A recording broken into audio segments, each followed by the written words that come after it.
तो दोस्तों उत्तराखंड वासियों के लिए एक साथ ही दो जो नियमित एलएचबी एक्सप्रेस ट्रेनें हैं इनकी सौगात देने का फैसला किया गया है रेलवे की तरफ से। और ये जो बड़ी खुशखबरी है वो उत्तराखंड वासियों के लिए रेलवे ने जारी कर दिया है। साथ ही उत्तराखंड के लिए अनाउंस करी गई ये जो दो नियमित एलएचबी ट्रेनें हैं इनके पूरे रूट की जानकारी, ट्रेन नंबर, साथ ही इन गाड़ियों की जो शुरुआत है वो उत्तराखंड वासियों के लिए कब से होने वाली है, कब से यात्री इन गाड़ियों में सवारी करेंगे, मतलब जो सारी जानकारियां हैं उसको रेलवे ने तारीखों के साथ जारी कर दिया है। जिसके बारे में आज आपको कंप्लीट डिटेल जानने को मिलेगा कि उत्तराखंड राज्य को मिली ये जो दो नियमित एलएचबी ट्रेनें हैं इनका जो संचालन है वो रेलवे किन ट्रेन नंबर एंड किन रूट्स पर करने वाली है। इसीलिए काफी समय के बाद उत्तराखंड वासियों के लिए आई ये जो बड़ी खुशखबरी है जो कि एक लंबित मांग भी रही है। इसके बारे में आप सारी चीजें जानने के लिए, समझने के लिए, आया जो रिपोर्ट उसको देखने एंड तारीख वगैरह सारी चीजें जानने के लिए इस वीडियो को आप बिल्कुल ध्यान से देखिएगा। बाकी आइए शुरू करते हैं आज के इस वीडियो को एंड जानते हैं उत्तराखंड वासियों को मिली एक साथ इन दो एलएचबी गाड़ियों के बारे में।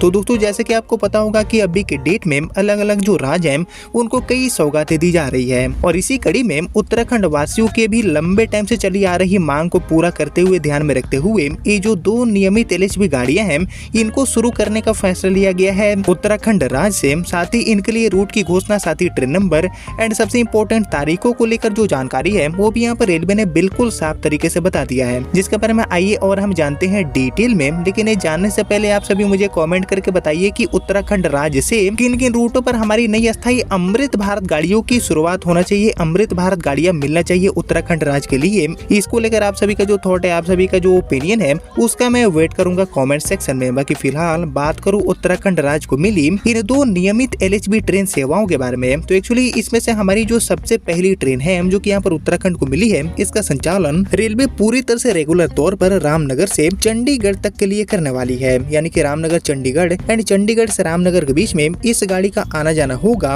और इसी रूट पर इस गाड़ी का जो सौगात है वो यहाँ पर देने का फैसला लिया गया है। साथ ही इसके अलावा हमारी जो दूसरी गाड़ी है उत्तराखंड राज्य को मिली, इसका जो संचालन है वो एक्चुअली आपको लाल कुआं जंक्शन से देखने को मिलेगा। जी हाँ दोस्तों, लाल कुआं को ये गाड़ी मिली है। साथ ही लाल कुआं से इस गाड़ी के लिए पूरे रूट की बात की जाए तो लाल कुआं को मिली ये जो नियमित एलएचबी गाड़ी है इसका संचालन आपको दिल्ली के आनंद विहार टर्मिनल तक देखने को मिलेगा। मीन्स लाल कुआं से आनंद विहार एंड आनंद विहार से लाल कुआं के बीच में ये गाड़ी अपनी सेवा देगी। और एक्चुअली इनको लेकर मिली जानकारी के अकॉर्डिंग रेलवे प्रशासन ने यात्रियों की सुविधा बढ़ाने के लिए रामनगर से चंडीगढ़ एक्सप्रेस एंड लाल कुआं से आनंद विहार के बीच में चलने वाली जो एक्सप्रेस ट्रेनें हैं, यानी कि ये जो दोनों ट्रेनें हैं इनमें महत्वपूर्ण बदलाव करते हुए अब इन गाड़ियों को अपग्रेड करने का जो फैसला है वो यहाँ पर ले लिया गया है। और एक्चुअली अब इन ट्रेनों में पारंपरिक पुराने जो आईसेफ कोचेस है इनकी जगह पर जो हमारे नए जमाने वाले आधुनिक एलएचबी डब्बे हैं इनके साथ इन दोनों गाड़ियों को शुरू करने का जो फैसला है वो यहाँ पर जारी किया गया है रेलवे की तरफ से। साथ ही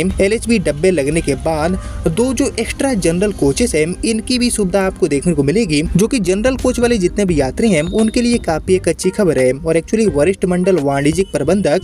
इज्जतनगर संजीव शर्मा जी ने बताया है कि ट्रेन नंबर 15063 एंड 15064 यानी कि रामनगर से चंडीगढ़ एंड चंडीगढ़ से रामनगर के बीच में चलने वाली हमारी ये जो एक्सप्रेस ट्रेन है इसमें बीते 2 मार्च 2026 से इसके अलावा गाड़ी नंबर 15059 एंड 15060 यानी कि लाल कुआं से आनंद विहार के बीच में चलने वाली जो एक्सप्रेस गाड़ी है इसमें बीते 3 मार्च 2026 से ये जो अपग्रेडेशन है एलएचबी डब्बे लगाने का जो काम है वो रेलवे ने इन गाड़ियों के साथ कर दिया है। और यही वजह है कि एलएचबी डब्बे लगने के बाद इन गाड़ियों का जो कोच कॉम्पोजिशन है वो भी यहाँ पर बदला है। बाकी अब जान लेते हैं कि इनका जो नया कोच कॉम्पोजिशन है एलएचबी डब्बे लगने के बाद वो हमें क्या देखने को मिलेगा। तो एक्चुअली जो नया कोच कॉम्पोजिशन है उसके अकॉर्डिंग अब इन ट्रेनों में टोटल 17 जो एलएचबी डब्बे हैं इनकी सुविधा आपको देखने को मिलेगी, जिनमें एक जनरेटर सह लगेजियान, इसके अलावा एक एसएलआरडी कोच, 4 जनरल कोचेस, 4 साधारण कुर्सियान, 3 शयनयान श्रेणी के कोच, इसके अलावा 2 थर्ड एसी के कोच और एक सेकंड एसी का जो कोच है इसकी सुविधा आपको देखने को मिलेगी। यानी कि कुल मिलाकर 17 कोच वाली ये जो गाड़ी है वो बनकर चलने वाली है रामनगर से चंडीगढ़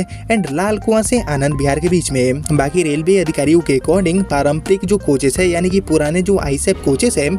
इनके जगह पर जो नए LHB कोचेस है वो लगाए जाने से यात्रियों को कई नई सुविधाएं देखने को मिलेगी और LHB कोच ज्यादा सुरक्षित होते हैं ICF के मुकाबले, ये तो आपको पता होगा। और इसके अलावा आरामदायक एंड आधुनिक तकनीक से भी एक कोचेस लैस होते हैं, जिससे कि यात्रा पहले के कंपैरिजन में ज्यादा सुगम, इसके अलावा तेज एंड सबसे इम्पोर्टेंट सुरक्षित हो पाएगा। और इसी चीज को ध्यान में रखते हुए इन दोनों गाड़ियों को रेलवे ने अपग्रेड कर दिया है। इसके अलावा साधारण श्रेणी में दो जो अतिरिक्त कोचेस है इनको भी जोड़े जाने से सीटों की जो कैपेसिटी है वो भी इन गाड़ियों में बढ़ गया है। और रेलवे के अकॉर्डिंग इस बदलाव के बाद साधारण श्रेणी में लगभग 220 जो एक्स्ट्रा सीट्स हैं इनकी बढ़ोतरी हो गई है, जबकि जो अलग आरक्षित श्रेणी है इनमें 44 जो एक्स्ट्रा बर्थ है वो भी इस अपग्रेडेशन के साथ गाड़ी में बढ़ गए हैं। बाकी रेलवे प्रशासन का कहना है कि यात्रियों की बढ़ती संख्या एंड उनकी सुविधाओं को ध्यान में रखते हुए समय समय पर ट्रेनों में इस तरह के जो सुधार हैं वो किए जाते रहेंगे, ताकि यात्रियों को सुरक्षित, आरामदायक एंड बेहतर यात्रा करने का जो पूरा एक्सपीरियंस है